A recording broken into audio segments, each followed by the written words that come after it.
এবার সোশ্যাল মিডিয়ায় সুস্মিতা সাহার আরো একটি ভিডিও প্রকাশ পেয়েছে, যে ভিডিওতে দেখা যাচ্ছে পলাশ সাহার নিথর দেহ জড়িয়ে ধরে কান্নায় ভেঙে পড়েছে সুস্মিতা সাহা। সুস্মিতা সাহার এই ভিডিওটি দেখার পর থেকেই অনেকেই তাদেরকে নিয়ে এখন আফসোস করছে। সুস্মিতা সাহার এই ভিডিওটি দেখলেই বোঝা যাচ্ছে কত সুন্দর স্বার্থহীন ভালোবাসা ছিল তাদের মধ্যে, সুন্দর একটা সংসার ছিল দুজনের মধ্যে, আর একসঙ্গে তাদের দুজনকে বেশ মানিয়েও ছিল। কে জানতো পলাশ ও সুস্মিতার এই সুন্দর জুটির স্থায়িত্বকাল ছিল খুবই অল্প সময়। এখন সুস্মিতা সাহার জীবনে পলাশ সাহা শুধুই অতীত, আর এই অতীতকেই প্রতিনিয়ত বুকে আঁকড়ে ধরে কান্না করেই যাচ্ছে সুস্মিতা সাহা। সুস্মিতা সাহার এই কান্নাই যেন পুরো দেশবাসী এখন কান্না করছে। তার কান্নার মধ্যে নেই কোনো স্বার্থ, শুধুই রয়েছে ভালোবাসা। পলাশ সাহার নিথর দেহ পড়ে আছে খাটিয়ায়, আর সেই নিথর দেহ জড়িয়ে ধরেই যেন কান্না করছিল সুস্মিতা। ভাগ্যের কি করুণ পরিহাস, বিয়ের 2 বছর না কাটতেই স্বামীকে হারিয়ে এখন বিধবা হয়ে গেছেন সুস্মিতা সাহা। স্বামীর নামে যে সাদা সিঁথি লাল রঙে রাঙিয়ে তুলতেন, সেই সিঁথিতে আর কখনো দিতে পারবে না লাল রঙের সিঁদুর।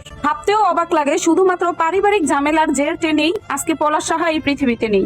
তবে এএসপি পলাশ সাহা যদি ধৈর্য ধরে মা এবং বউ দুইজনকেই মানিয়ে নিতে পারতেন, তাহলে হয়তোবা সুস্মিতাকে আজকে এই দিন দেখতে হতো না। স্বামী সংসার নিয়ে হয়তোবা ভালোই দিন কাটতো সুস্মিতা সাহার। সো এভরিওয়ান, ভিডিওটি নিয়ে আপনাদের কি ধরনের মন্তব্য রয়েছে অবশ্যই কমেন্টে জানাবেন, আর হ্যাঁ, ভিডিওটি শেয়ার করতে ভুলবেন না।